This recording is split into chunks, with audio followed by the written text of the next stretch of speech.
자, 이제 국제법이라는 과목을 여러분이 시험과 관련해서 만나게 되는데요. 시험과 관련해서 만나긴 하지만 강의 계획도 한번 보시면 철저하게 이제 시험과 관련해서 만납니다. 그래서 올해는 주교재가 여러분 시험에 쓸 수 있게 답안에 쓸 수 있는 내용으로 이루어진 교재가 나갈 거고요. 오늘 지금 제공된 형식으로 계속 제공이 될 겁니다. 하루에 이 정도 페이지보다 조금씩 더 나올 것 같긴 한데, 자, 그래서 이제 주교재는 국제법, 국제경제법 해제가 나갈 거고요. 부교재가 있습니다. 근데 이제 이게 국제법 나온 김대순 교수님 책하고 신국제경제법인데 요거 일단 국제법 할 땐 요거 들고 다니셔야 돼요. 21판 책 갖고 오셔야 됩니다. 결과적으로 우리가 이제 저 책을 읽긴 해야 되는데, 그래도 외교관을 꿈꾸고 적어도 국제통상사무관을 꿈꾸는데 저 정도 책 하나 못 읽을 수준은 아니죠. 이 정도는 읽고 우리가 생각해 봤으면 좋겠다라는 거고요. 부교재는 경제법이 시작하면 국제경제법, 신국제경제법, 부교재는 경제법이 시작할 때 제가 전날 알려드릴 테니까 이제 갖고 오시면 되고요. 국제경제법도 이 형태로 강의 노트는 계속 제공이 될 겁니다. 그러니까 여러분이 이제 유기적으로 좀 필기 부담도 덜어드리고, 제가 조금 수업할 때 왔다 갔다 하는 게 있어서 많이 불편하셔서 제가 이제 여러분한테 제공을 하는 거니까 요거는 자료를 잘 활용하셔서 여러분 스타일에 맞추어서 단권화 자료로 활용하시면 될 것 같습니다. 단권화라는 건 양이 줄어야 돼요. 공부의 양이 늘리는 게 아니라. 그래서 김대순 교수님 책을 효과적으로 읽고 양을 줄이기 위해서 자료가 나가는 거지, 이 자료에다가 김대순 교수님 책을 붙이고 그게 아니라, 이제 이걸 읽게 되면 김대순 교수님 책이나 이런 데서 여러분이 수험적으로 필요한 부분을 빨리빨리 캐치해서 전체적인 스토리상 읽어 나갈 수 있게 된다, 이런 의미에서 제가 이제 주교재를 사용하도록 하겠습니다. 이번 올해는 예비순환부터. 현안브리핑 나와 있고, 현안브리핑은 예비순환에는 한 3분의 1 정도 다루게 될 것 같아요. 1순환 때 한 3분의 1, 2순환 때 3분의 1, 요 정도를 다룰 것 같습니다. 이건 전반적인 주제에 따라서 예비순환 때 완전히 다 다루지는 않고요. 한 3분의 1 정도는 현안브리핑 다룰 거니까 여러분이 이제 수업 오실 때는 국제법론하고 그 현안브리핑은 들고 오시고, 교재는 지금 나갈 거고요. 그날 나올 거니까 수강증 해서 받으시면 될 것 같고요. 교재 양도 좀 양이 꽤 많습니다. 그러니까 여러분 요건 어떻게 가지고 활용하고 복습하고 할 건지는 제가 말씀을 드릴 테니까 요건 처음에 한 일주일 지나가면서 우리가 좀 적응하는 시간을 가져보죠. 자, 거기 보니까 강의 특징이 나와 있습니다. 그래서 지금 일은 제가 여러분한테 얘기를 했고요. 우리가 어떤 정보 하나로 납작해지지 않게 하기 위해서 여러분하고 조금 더 이제 세상을 보는 다양한 시각이란 측면에서 국제법을 배우고 나면, 국제법을 공부하기 전에는 이제 이 현안브리핑에 있는 내용들이 여러분이 봤을 땐 그냥, 이것도 이제 17페이지를 한번 펴보시면 내일 요걸 하나 볼 텐데, 그냥 이거 문재인 대통령하고 이제 김정은하고 판문점에서 만나서 선언을 했나 보다라고 하지만, 여러분 이제 국제법을 배우고 나면 그 판문점의 법적 성격은 뭘까, 그리고 그 판문점 선언에 있던 내용을 만약에 이제 국가가 지키지 않으면 혹시 국가한테 어떤 책임이 발생하고 어떠한 법적 효과들이 발생하지는 않을까, 이런 것들을 여러분이 생각해 볼 수 있게 되는 거죠. 시각이 좀 바뀌죠. 그냥 뉴스에서 봤을 때는 둘이 만나서 문서 하나 내놨나 보다라고 하는데, 그 문서를 양쪽에 이제 법적으로 지킬 의도가 있었는지, 그 문서에 사용된 동사라든지 문구라든지 이런 걸 보고 여러분이 이제 그런 판단을 해 나가는 게 실무에도 필요한 거고, 여러분 시험에도 이제 그런 걸 물어보게 되죠. 기출문제도 다 그런 식으로 물어보게 되니까, 우리 이제 그런 시각을 익히기 위해서 텍스트를, 김대순 교수님 책과 신국제경제법을 텍스트를 선택한 거고요. 이 텍스트를 익혀가는 과정에서 우리가 조금 더 효율적으로 여러분이 경제학도 하셔야 되고, 다른 과목들 행정법도 하셔야 되고, 국제정치학도 하셔야 되고 부담이 있으니까, 그래서 여러분한테 이제 그런 의미에서 주교재가 나가고 있는 거니까. 자, 그래서 좀 더 다양한 시각이 열렸으면 좋겠다라는 거고요. 여러분이 하나의 정보에 눌려서 그렇게 납작해지지 않았으면 좋겠어요. 그래서 조금 이 공부를 한 경험이 여러분이 조금 더 멋있는 사람이 됐으면 좋겠다라는 생각이죠. 국제법을 하기 전보단 여러분이 국제법을 엄청난 인연이죠. 제가 1년에 우리 엄마를 이 정도로 못 보는데 그죠? 이게 몇 번이야 지금. 결혼하고 저하고 33번을 자그마치 하루에 3시간씩 그죠? 보통 인연이 아니죠. 그래서 인연이라는 단어를 써놓고 보면 참 소중한 단어죠. 살아가면서 보면 그죠? 인연이라는 게. 그래서 여러분하고 저하고 어떤 끈이 이어졌으니까 그래서 우리가 33번 만나는 동안 정말 33번 만나기 전과는 좀 다른 사람이 됐으면 좋겠다라는 거죠. 훨씬 더 멋있는 사람이 됐으면 좋겠다. 이거 33번 수업 듣잖아요. 근데 제가 공부를 열심히 했죠. 그죠? 저도 이제 뭐 꿈을 안고 왔고 그래서 부모님이 강남 8학군에다 밀어 넣어서 그죠? 공부를 열심히 했는데 제가 이제 공부를 고등학교까지 하고 대학을 지원을 했는데 그 대학의 발표날 그죠? 요즘 인터넷으로 오시지만 저 때는 가서 봤단 말이죠. 그럼 거기에 이제 발표 명단을 이렇게 근데 이렇게 쭉 보면 제 번호가 없잖아요. 제 번호가 없어서 이제 제가 엄청나게 그날 슬퍼서 많이 울었는데 그게 제가 그 마을버스 타고 올라오는데 마을버스 기사님이 손수건을 꺼내줄 정도로 제가 차 안에서 많이 울었어요. 근데 그게 왜 울었냐면 내가 그래도 중3 고3 제가 휴문중학교 휴문고등학교를 나왔는데 그죠? 같은 곳에서 정말 6년을 앉아서 그죠? 야간 자율학습 뭐 이러면 아침에 7시에 갔다가 저녁 10시까지 공부를 했단 말이야. 그 6년 시간을 보냈는데 여기에 내 이름이 없어. 그런데 안 슬퍼. 그죠? 그래서 이제 너무 슬퍼서 그게 6년 동안 뭘 한 건지 모르는 거죠. 정말 슬퍼야 되는 거 아니야? 죽을 정도로 힘들어야 되는데 내 이름이 없는데 그냥 경쾌해요. 이름이 없나 보다 이러고 그죠? 왠지 이제 나는 중3, 고3 이런 시절을 더 이상 보내지 않아도 된다라는 마음에 가벼운 마음도 있고 그래서 그때는 이제 내가 뭘 원했는지도 몰랐던 거죠. 근데 그래서 너무 이제 안 슬퍼서 눈물이 났는데 사람들은 이해를 못하죠. 당연히 슬퍼서 우는 줄 알 거예요. 떨어진 게 슬퍼서 우는 줄 아는데 근데 제가 그때 이제 증거원대 선물 받은 까미의 이방인이라는 책을 딱 열었단 말이죠. 근데 거기에 이제 첫 문장이 여러분 잘 아시는 것처럼 엄마가 돌아가셨는데 어제인지 오늘인지 모르겠다는데 우리는 뭐 부모님이 돌아가시면 다 슬퍼야 된다고 생각하잖아요. 그게 우리의 기본 사고고 근데 이제 거기에 까미가 저한테 말을 걸었는데 부모님이 돌아가셔도 어머님이 돌아가셔도 슬프지 않은 상황이 있을 수 있고 사람이 살다 보면 그런 것들이 엄청나게 저한테는 그 문장 하나로만도 엄청나게 유연이 됐단 말이죠. 그래서 되게 궁금했어요. 까미도 사실 그 글을 쓰면서 그 시간이 많이 지나서 한반도에서 그죠? 동북아시아의 어느 계통에서 자기의 글을 읽고 누군가가 유연을 받을 거라고 생각하진 않았을 거 아니에요.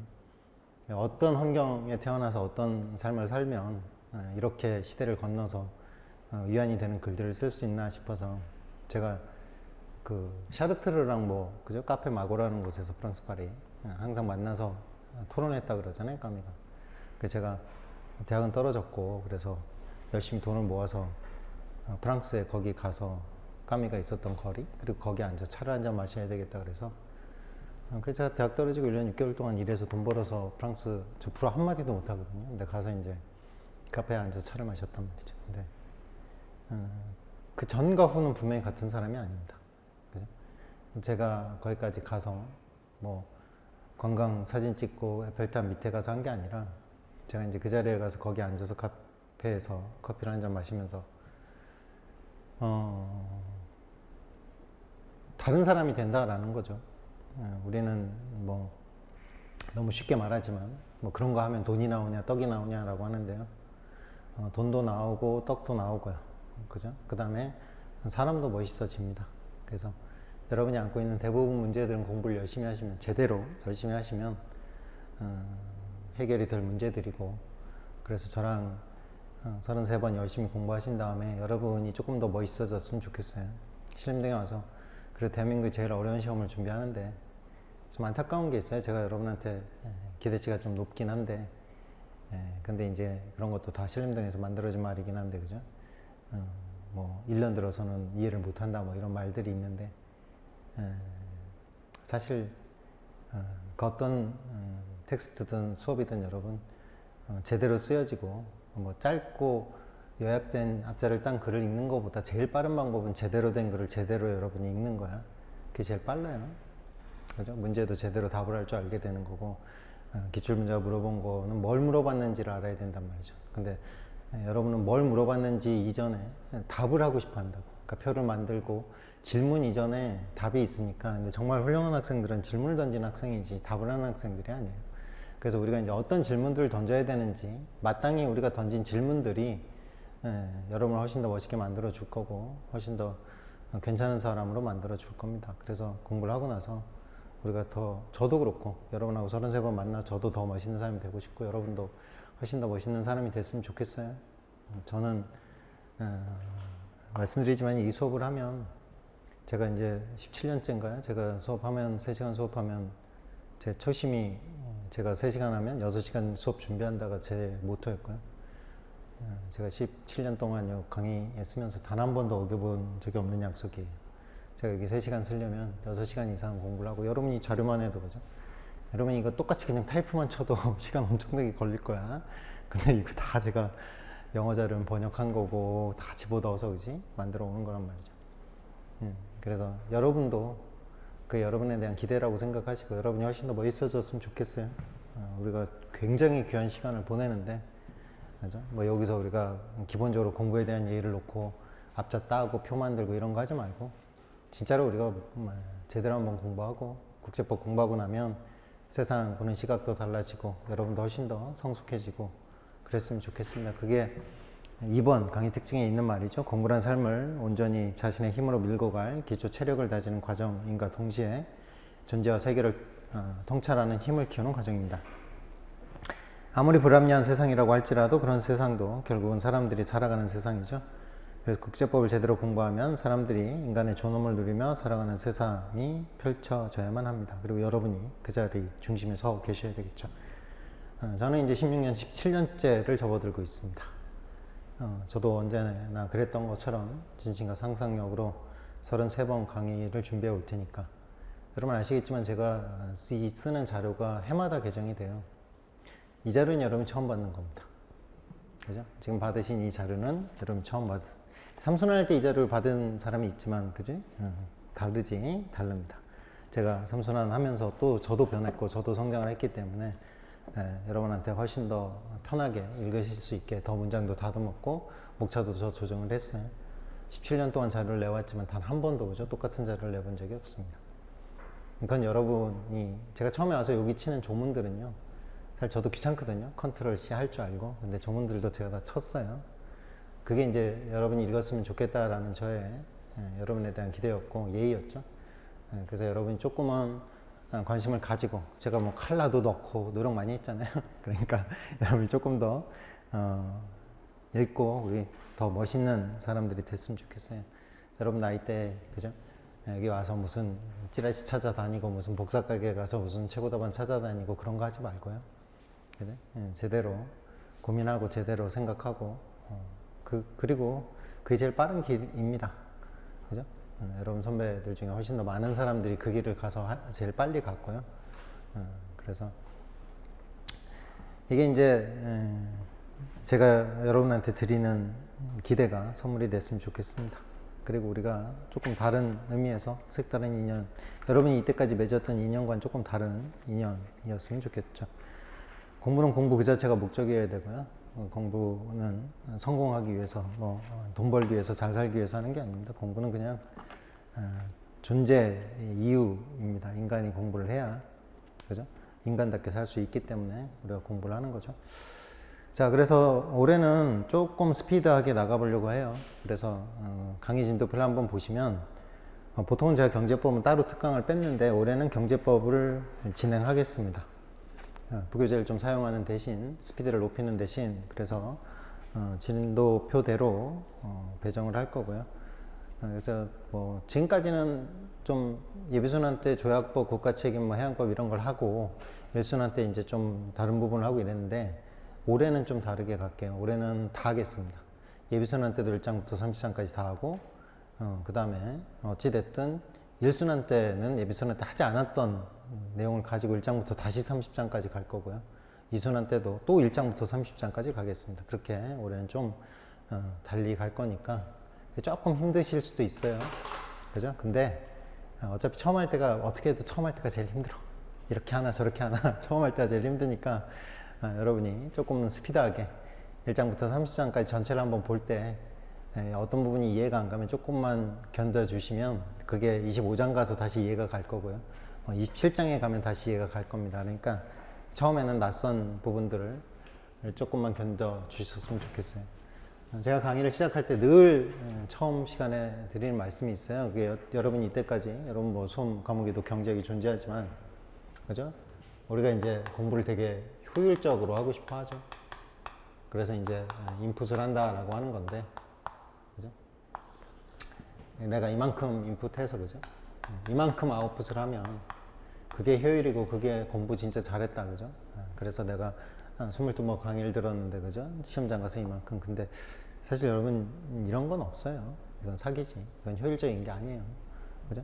내가 인풋한 만큼 아웃풋이 나는 공부의 세계는 그래요. 그래서 내가 이제 인풋을 정말 이만큼을 했는데, 근데 이게 수험이라는 것과 그런 기출문제나 이런 걸 보면 아웃풋이 이제 항상 크기는 작죠. 그래서 이렇게 됐을 때 우리가 효율을 원하는 거야. 그러면 이걸 좀 더 효율적으로 인풋한 만큼 아웃풋을 내놓기 위해서 이제 우리가 노력하고 공부하고 서로 소통하고 하는 과정이 공부가 돼야 되겠죠. 그죠? 이건 사기죠. 뭐 1년 안에 끝내준다 뭐 이런 건 전부 다 여러분도 이제 똑똑하시니까 그래 대한민국 최고 시험을 준비하는데 뭐 이 정도는 알아들으실 거예요. 그죠? 이렇게 이건 사기잖아요. 이만큼 가르쳐 놓고 여러분한테 이만큼 아웃풋 하라는 얘기야. 그죠? 근데 그거는 내가 인풋이 이만큼인데 저만큼 아웃풋 할 수 있는 것처럼 보이라는 거지 저만큼 아웃풋을 할 수는 없어요. 들어간 게 이만큼이잖아요. 그죠? 그러니까 우리가 공부는 인풋의 양을 늘리면 됩니다. 그 크기를 넓히면 우리가 이제 효율을 찾아갈 수 있겠죠. 자, 그러면 어디 한번 시작해 보죠. 보니까 1장입니다. 교수님 책 한번 보시면요. 교수님 책은 1장이 국제공동체 역사적 전개과정이라고 돼 있고 노마자 1번이 국제법의 의의죠. 노마자 2번은 국제법학의 제목 한번 봐주세요. 첫 페이지에. 자, 노마자 2번은 국제법학의 두 사조입니다. 의사주의 대 보편주의고요. 노마자 3번은 한 개의 법체계로서의 국제법이라고 돼 있네. 그 다음에 이제 노마자 4번이 국제공동체의 전개 과정이라고 돼 있습니다. 그리고 이제 아라비아 숫자 1번부터 6번까지, 그죠? 총 5단계로 나눠져 있네요. 이렇게 해서 이제 교수님은 국제공동체 역사적 전개 과정이란 제목 아래 여러분 지금 이렇게 논리를 전개하고 계십니다. 자, 그러면 우리가 이제 김대중 교수님 책을 읽기 위해서 한번 보시죠. 제가 오늘 드린 해제죠. 강의안입니다. 강의안 1페이지를 한번 보시면 뭐 1장만 제목이 다릅니다. 나머지는 김대중 교수님 책에 똑같은데요. 제가 1장만 조금 더 넓혀놨어요. 국제법의 기초라고 되어 있고 국제법의 의의입니다. 의의라는 건요. 모든 공부를 할 때 사실 의의를 먼저 따지죠. 이 의의라는 건 다른 말로 하면 그 제도가 왜 필요했는지라는 필요성의 문제입니다. 그죠?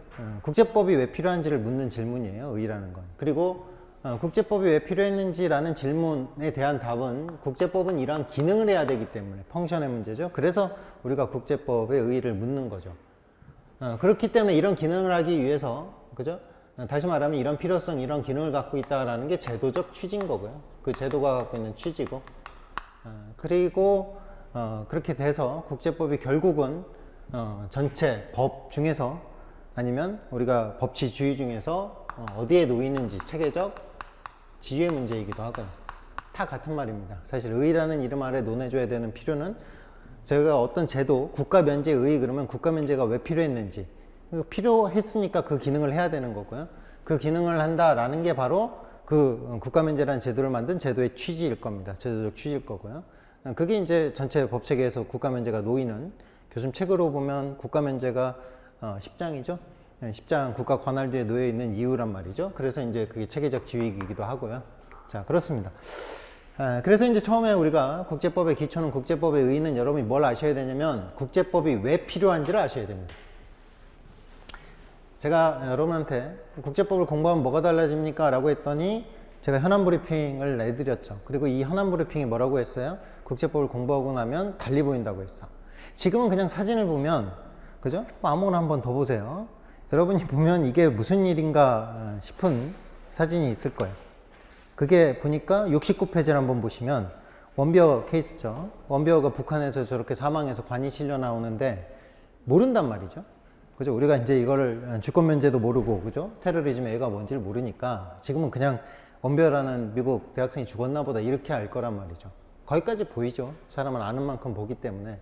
근데 이 현안 브리핑 69페이지에 있는 이 내용이 여러분이 2부를 공부하고 나면 달리 보입니다.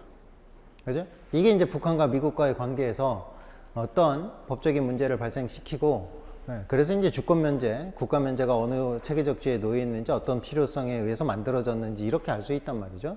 자, 그래서 이제 우리가 제일 먼저 묻게 되는 건 국제법의 의의입니다. 첫 시간에 이 얘기를 하긴 사실 쉽지 않지. 이거 전 끝까지 갔다 와야 할 수 있는 얘기인데 국제법의 의의 한번 해보자. 국제법이 왜 필요합니까? 이 얘기란 말이지. 국제법이 왜 필요한지. 그죠? 왜 필요할 것 같아요?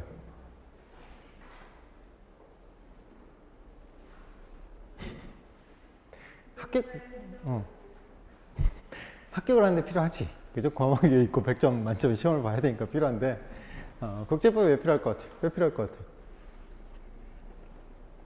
처음에서 몰라? 왜 필요할 것 같아요? 국제법이. 국제 정치는 왜 필요한 거야? 국제 통상. 행정법은 왜 필요한 거야? 그렇죠. 행정법은 헌법의 구체화법이에요. 그죠? 헌법을 기본적으로 다시 말하면 법치주의 때문에 필요한 거야. 행정법이라는 건.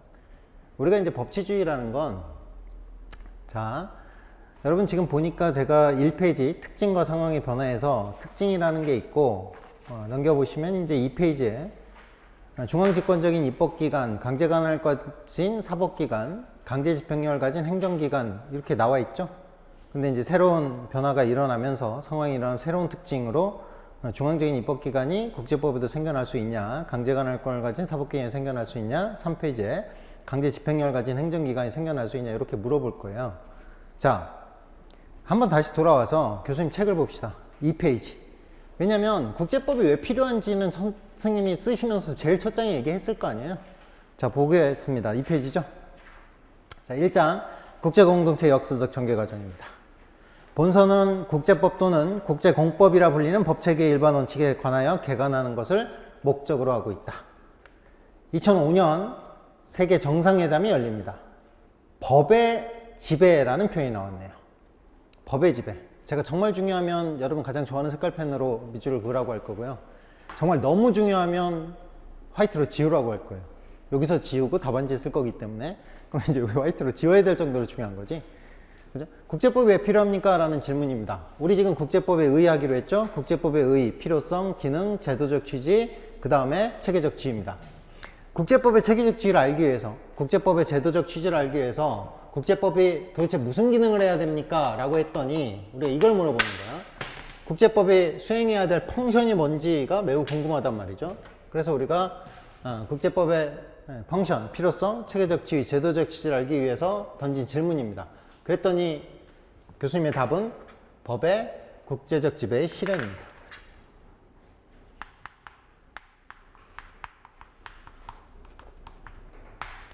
법이 지배하는 사회를 꿈꾼다라는 거죠. 그래서 이 페이지에 보니까, 자, 오늘날의 국제 공동체는 단지 국제법이 존재하는 것에 만족하는 것이 아니라 국민국가를 넘어선 법의 지배라고 되어 있네요. 비욘드라는 단어를 화이트로 지워주시고, 그럼 두 개 지웠지? 법의 지배, 비욘드. 자, 추구할 만큼 성숙되고 있는 것이다. 법의 국제적 지배 혹은 국제적 차원에서의 법의 지배를 실현함에 있어서는 물론 국제법이 중심이 되지 않을 수 없다. 이렇게 얘기하고 있습니다. 그래서 이제 국제법 왜 공부하냐라고 했더니 국제적 차원에서도 법의 지배가 있게 하기 위해서 국내적 차원뿐만 아니라. 그럼 여러분이 이제 법의 지배라는 게 뭐야 이런 생각을 할 텐데, 우리가 법의 지배를 한번 봅시다. 다행히 이제 국제동상 두 분이나 계시니까. 그러면 법의 지배, 지금 여러분 받으신 강의안 해제죠. 2페이지하고 3페이지를 딱 켜놓으시고 보겠습니다. 보통 이제 법의 지배라는 건 어떻게 하는 거냐면요. 자, 국내 사회에서는요.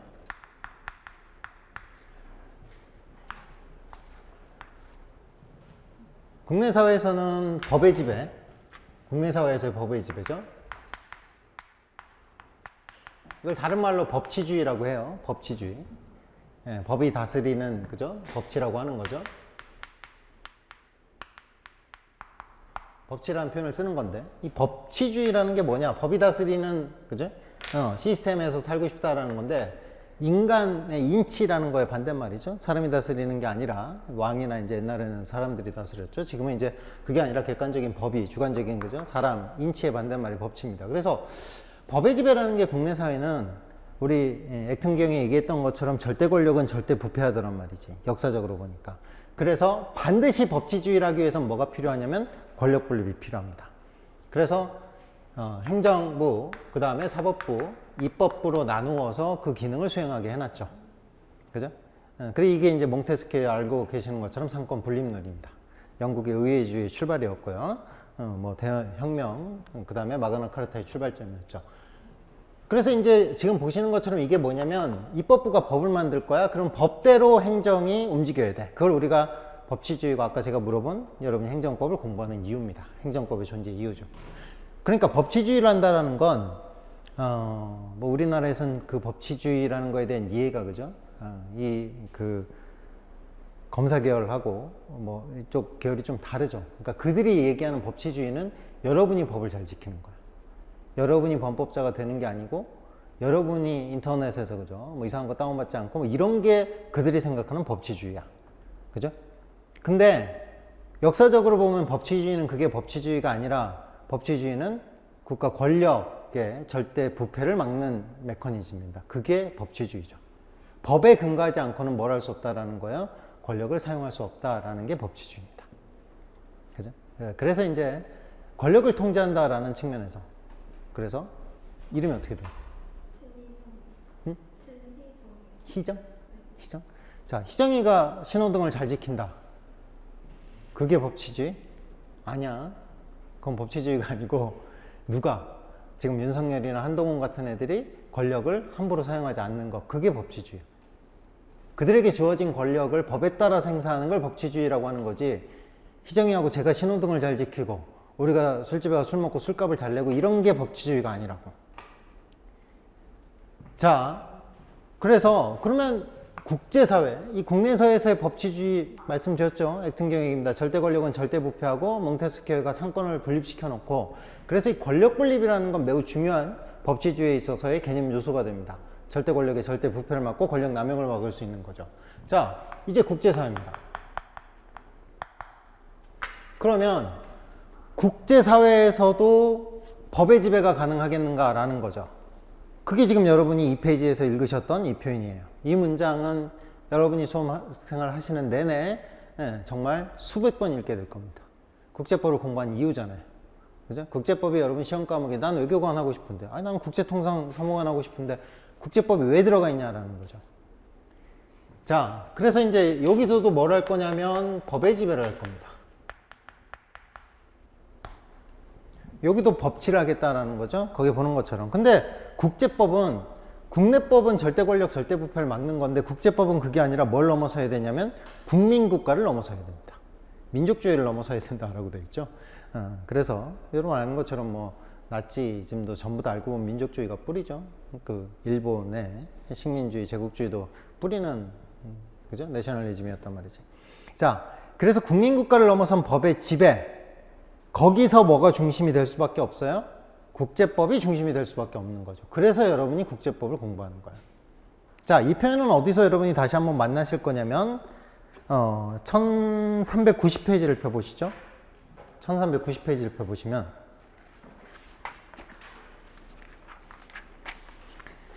1390페이지에 방금 봤던 표현과 매우 유사한 표현이 나옵니다. 1390, 25장이죠. 유엔입니다.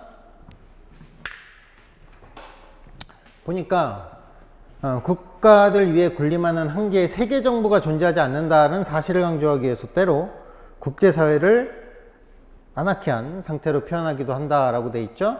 1번 각주를 보시면 그래서 이제 현실주의 국제정치학자 얘기를 한번 들어보시면 국가보다 더 높은 권위를 가진 조직이 존재하지 않는 국제사회는 왕이 없다는 의미에서 아나키라고 불린다라고 얘기하고 있는 거예요.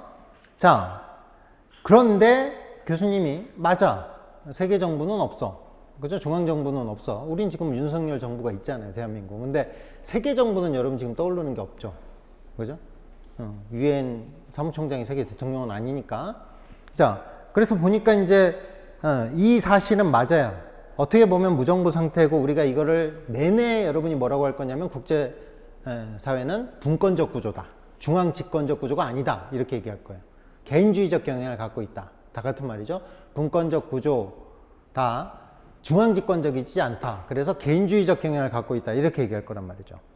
그렇지만 여러분이 잊지 말아야 되는 건 뭐다? 국가와 기타 실체들을 구속하는 한계의 법체계, 즉 국제법이 존재한다라는 또 하나의 사실이 간과되어서는 안 될 것이다 라고 돼 있죠. 2차 세계대전 이후 탄생한 유엔은 법의 국제적 지배를 실현함에 있어 중심적 역할을 한다. 그러니까 국제사회에서 이 법의 지배를 하는데 결정적으로 중요한 역할을 해줘야 될 게 두 가지죠. 그 첫 번째가 어떤 거냐면 뭐니 해도 국제법입니다. 그리고 유엔이죠. 그죠? 이렇게 나와 있죠. 1장과 25장에서 우리가 이 얘기를 읽었단 말이죠. 자, 그래서 이제 법의 국제적 지배다라는 게 결국 뭘 의미하는 거냐? 지금 여러분 보신 것처럼 1장과 25장의 내용을 보니까 국제사회도 법의 국제적 지배를 하고 싶은 거고, 그렇다 그러면 똑같죠. 국제사회도 만약에 지금 보는 것처럼 권력을 행사할 수 있는 어떤 권력이 존재한다면 그 권력이 절대적인 힘을 갖게 되면 절대적으로 부패하게 될 거고요. 그걸 막기 위해서 이제 국제사회도 그러면 일단 법의 지배에 있어서의 권력 분립이 필요하지 않겠는가라는 상황이겠죠. 그게 여러분 2페이지입니다. 체계정리 2페이지를 보시면 해제 강의안이죠. 2페이지를 보니까 일단 국제사회는 중앙 집권적인 입법기관이 없습니다. 강제 관할을 가진 사법기관도 없고요. 강제 집행력을 가진 행정기관도 없어요. 그죠? 이게 국제사회의 특징입니다. 그래서 지금 보시는 것처럼 얘는 뭐가 있냐면 중앙 집권적 구조란 말이죠.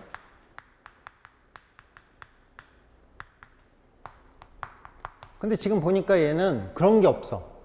그죠? 중앙 집권적 구조가 없단 말이죠.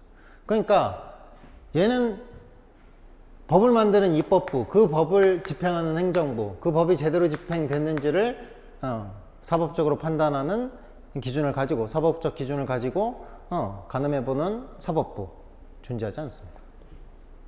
그런데 이 페이지에 보니까 상황의 변화와 새로운 특징이죠.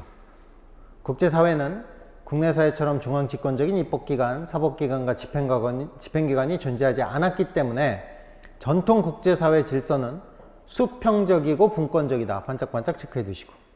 수평적이고 분권적이다. 그래서 자율성을 바탕으로 성립이 됩니다. 강제관할권과 법적 강제를 통한 실효성의 확보가 없는 그죠? 국제법으로 유지되었다라고 돼 있죠. 국제사회에서 법적인 문제가 종종 각국의 힘에 의존한 정치적인 문제로 다루어져 왔음을 의미하는 것이기도 하고요. 그러나 접속사에도 한번 체크해 보시면 문장을 호흡 단위로 읽을 땐 접속사가 매우 중요해요. 국제사회 변화와 더불어 다음과 같은 국제법의 새로운 특징들이 형성되고 있음에 주의를 요한다라고 얘기하고 있습니다. 그래서 어차피 법의 지배를 하려니까 아까 유엔이 중심이라고 했죠. 국제법하고 유엔이 있는데 이 국제법이 중앙집권적 구조가 아니라서 그래서 이제 요 입법부의 역할을 해줄 게 유엔 중에 혹시 유엔 총회가 그 역할을 해줄 수 있지 않을까? 제네럴 어셈블리죠. 유엔 총회가 혹시 입법부 역할을 하지 않을까? 가능성이 있지 않나? 그 다음에 강제 관할을 가진 사법기관, 혹시 이제 유엔이죠. 유엔의 주요 기관 ICJ가 혹시 그 역할을 할 수 있지 않을까? 심지어 이제 강제 집행력을 가진 행정기관, 그럼 유엔 안보리. 시크릿 카운슬이죠. 자, 유엔 안보리가 또 이 역할을 해줄 수 있지 않을까라는 우리가 질문을 던져볼 수 있단 말이죠. 그죠? 이 질문들을 던졌습니다. 근데 이 중에서 느낌표가 찍히는 건 이 하나입니다. 쟤는 강제 집행력을 가진 행정부 역할을 담당하는 걸 넘어서 신기하게도 유엔 안보리는 어디까지 가냐면 세계 입법부로 진화하고 있습니다. 얘가 진화를 해야 될 텐데 얘가 아니라 얘가 진화를 한단 말이죠. 자, 유엔이죠. 25장 유엔을 보시면 25장은 로마자 1번이 국제연맹에서 유엔으로라고 되어 있고 1393페이지죠. 자, 유엔의 목적과 원칙이라고 되어 있습니다. 1394페이지를 보니까 유엔과 국내 관할권이라고 되어 있고 1395페이지에 회원국의 지위죠. 유엔을 만든 건 국가들일 테니까. 자, 그리고 나서 이제 노마자 와본에 와보니까 1407페이지에 유엔의 주요 기관이 나옵니다. 그러니까 우리가 국제사회에서 법의 지배를 하고 싶다. 그래서 권력의 남용을 막아서 결국은 인권을 보장하겠다라는 거고 여러분의 기본적인 인간의 존엄성을 지키겠다는 건데 그러기 위해서 가장 중요한 역할을 해줄 건 유엔인데 그 유엔이 어떤 메커니즘으로 이루어져 있냐라고 보니까 일단 노마자 4번에서 유엔을 만드는 건 유엔 회원국들입니다. 원회원국은 50개 국가였죠. 그죠? 나중에 폴란드가 소급 가입이 허용돼서 51개의 오리지널 멤버로 출발합니다. 지금 193개 회원국이고요. 대한민국도 1991년에 북한과 함께 손잡고 들어갔죠. 오래 걸렸죠.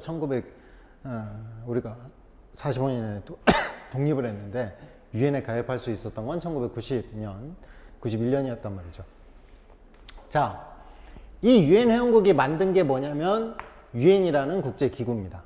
그 유엔이라는 국제기구죠. 그 유엔이라는 국제기구는 그러면 어떤 메커니즘으로 움직이느냐, 법의 국제적 지배 실현을 위해서 이제 가장 중요한 역할을 담당할 건데 이 유엔은 지금 보는 것처럼 이 모든 회원국이 모인 유엔 총회가 존재합니다. 일단 그죠?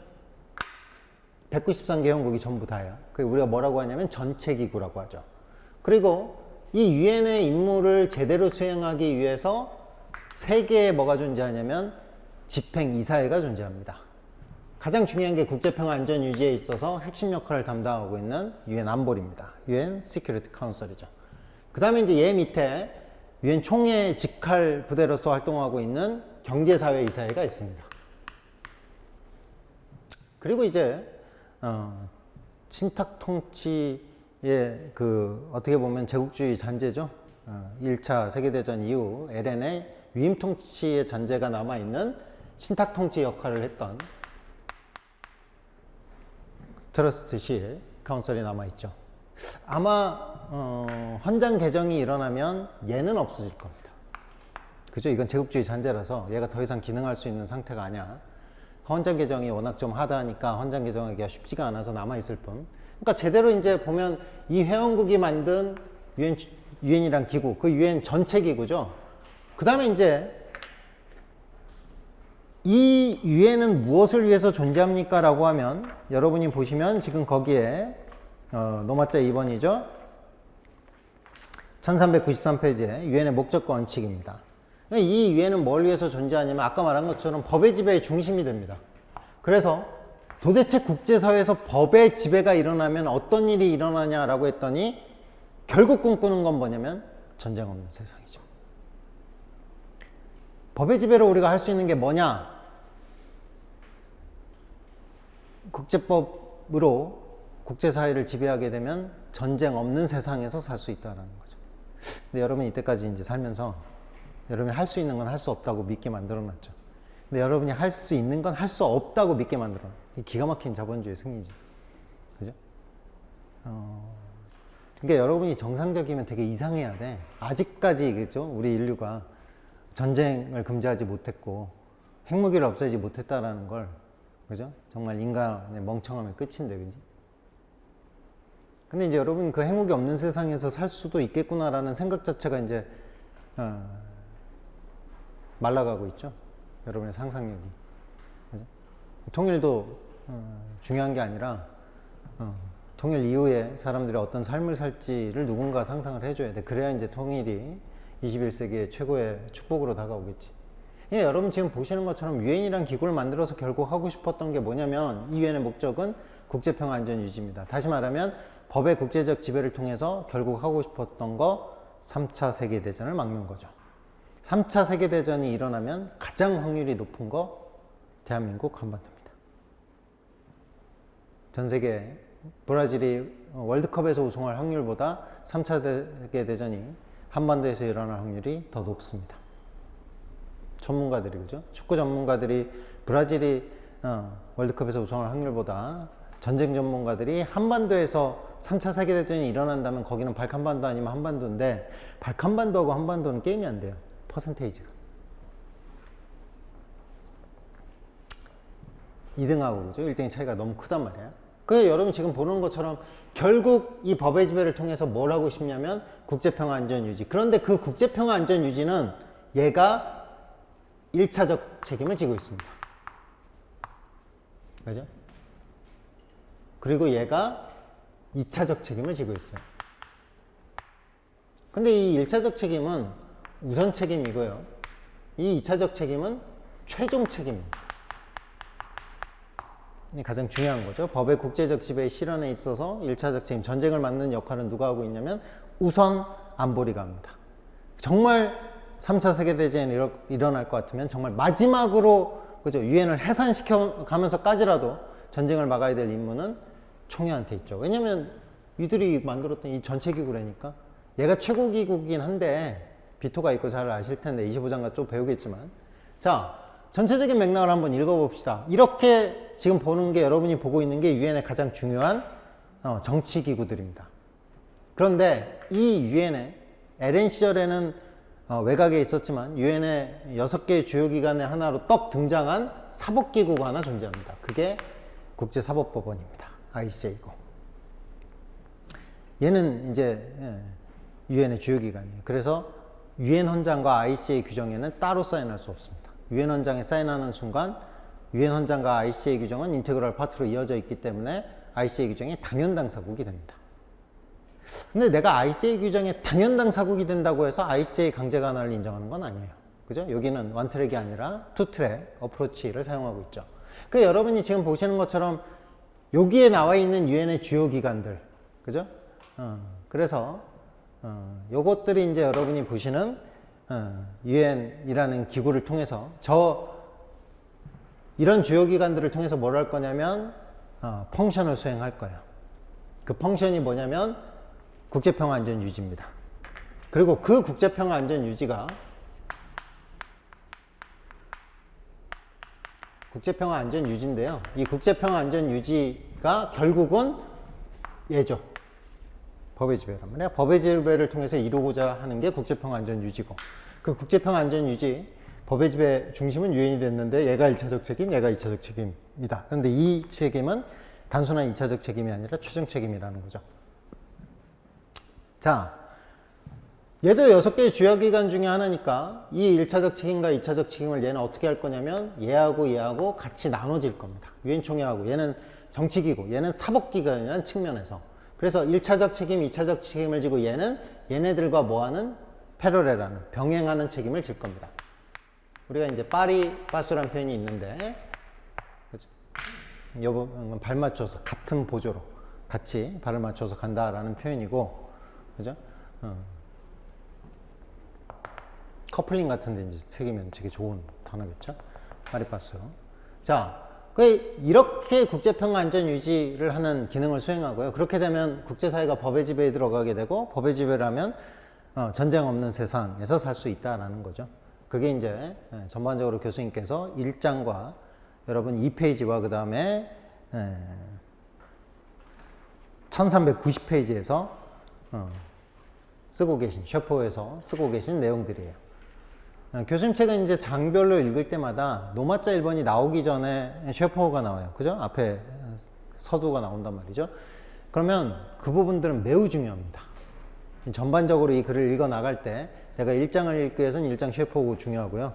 25장을 읽기 위해서는 25장 쉐퍼호가 중요한데 노마자 1번 앞에 뭐가 있으면 엄청 중요해요. 매우 중요해. 그런데 지금 1장은 1부의 처음이죠. 그죠?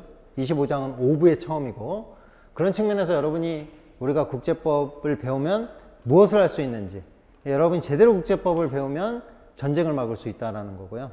전쟁이라는 건 모든 인간의 그 어떤 기본적인 인권도 지켜지지 않는 상태를 우리가 전쟁이라고 합니다. 일단 생명권이 부정되잖아요. 그죠? 인간으로서 그죠? 살고 싶은 가장 기본적인 생명권이 부정되는 상태이기 때문에 전쟁이라는 것 자체가 생명권이 위협을 받기 때문에 자, 그게 이제 법의 국제적 지배라는 거고요. 여기에 이제 마지막으로 이들을 도와줄 행정으로 사무국이 존재하죠. 그죠?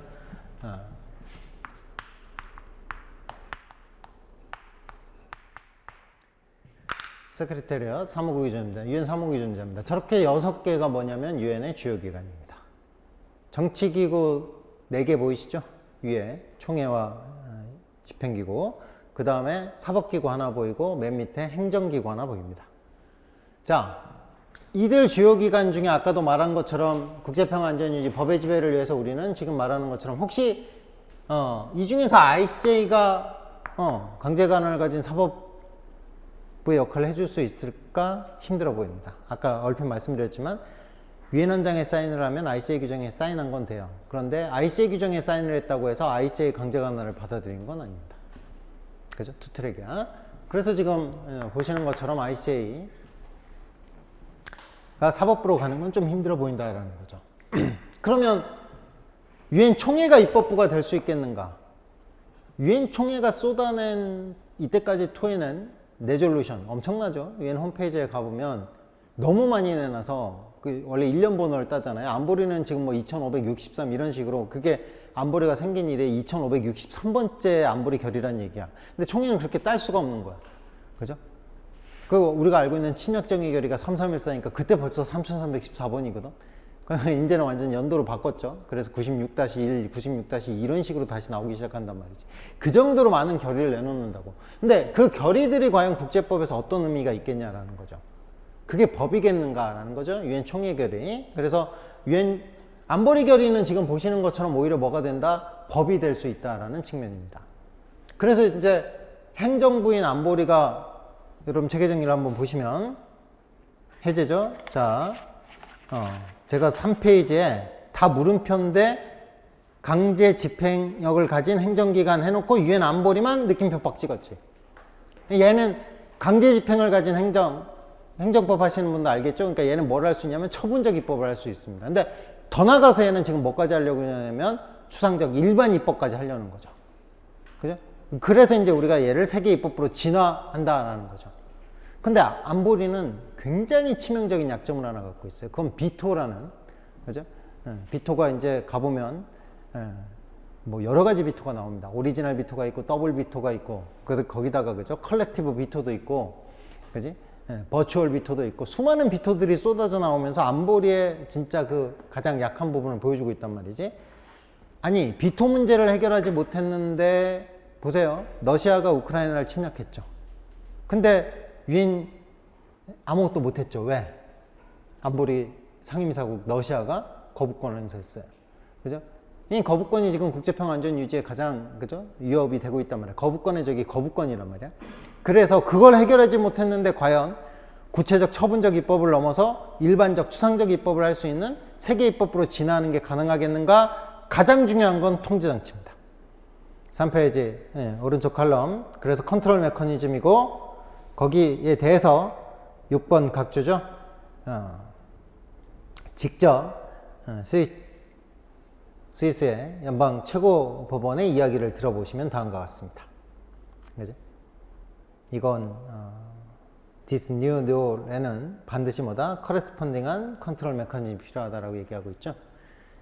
자, 그래서 이제 우리가 법의 국제적 지배라는 측면에서 1장과 25장을 봤고요. 여러분이 앞으로 이제 뭔가 생각을 할 때는 행정입법, 사법, 권력분립이란 개념도 좀 사용하셔야 될 것 같고, 법치주의라는 것도 이해를 좀 하셔야 될 것 같고, 그 다음에 유엔이라는 메커니즘이 어떤 주요 기관을 통해서 어떤 메커니즘으로 돌아가는지도 조금은 익혀주셔야 될 것 같아요. 그죠? 이 정도 기준을 갖고 있어야 이제 아직 조금 모르는 건 괜찮아. 나중에 25장 할 때 다시 할 거니까. 하지만 여러분이 앞에서부터 이제 계속 반복될 건 법의 지배이기 때문에 법치주의. 그러니까 국제법이 왜 존재하는지는 알아야 되는 거고, 그렇다 그러면 이제 제가 칠판에 그려놓은 저 뼈대는 조금은 이해하고 계셔야 될 걸로 보입니다. 자, 그러면 해제로 돌아와 보시면 1페이지죠. 국제법의 의의입니다. 제가 일반이론, 자연법론하고 실전법론이라고 얘기를 했고요. 좀 이따 하겠습니다. 특징과 상황의 변화에서 지금 2번을 먼저 했네. 특징하고 상황이 변화하면서 국제사회도 법의 지배를 하기 위해서 유엔의 이 주요기관, 6개의 주요기관들이 행정사법, 입법부에 어떤 역할을 해줘야 되는 게 아니냐. 그죠? 이쪽으로 상황이 변화하고 있다라는 거고요. 그 다음에 이제 3번. 제가 그러면 이제 국제법이 크게 본 건 알았어. 법의 지배를 해야 되는 거고, 국제평화 안전유지 3차 세계대전을 막아야 된다는 걸 알겠어. 그죠? 그 기능이죠. 그러면 그 기능을 하기 위해서 우리가 전반적으로 어떠한 구체적인, 그지? 임무들을 수행해야 되는지, 그거를 제가 여러분한테 짚어보려고 하는데, 그게 3페이지에서 국제공동체 역사적 전개과정이 여기서 나옵니다. 그러면 이제 김대순 교수님 책에 여러분이 이 노마자 4번은 어디서 읽는 거냐면 여기서 읽는 거죠. 체계 정리를 쭉 보다가 국제법이 어떤 기능을 해야 되는지 그걸 우리가 알고 싶으면 국제 공동체가 역사적으로 어떤 전개 과정을 걸어왔고, 걸어오는 마디마디마다 어디 분수령에서 어떤 변화가 일어나서 이런 기능을 하다 이런 기능을 하게 바뀌었다라는 거겠죠. 네, 그것들을 우리가 여기서 체크할 겁니다. 그리고 그 기능들은 보니까 4페이지에서 확대가 됩니다. 그리고 이제 우리 마지막 국제법이 기능하기 위해선, 법으로 기능하기 위해선 국제법은 반드시 법적 구속력이 있어야 됩니다. 그죠? 근데 국제법이 법적 구속력을 갖는다는 그렇게 쉬운 문제가 아니라서 여기와 관련해서 이제 의사주의와 보편주의의 대립이 있고, 우리가 다시 1페이지로 가서 이제 자연법론과 실전법론 얘기를 조금 하게 될 겁니다. 자, 그러면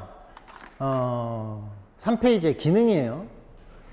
국제공동체 역사적 전개과정 왜 공부합니까? 말했지만 국제법이 그러면 전쟁을 막기 위해서, 그죠?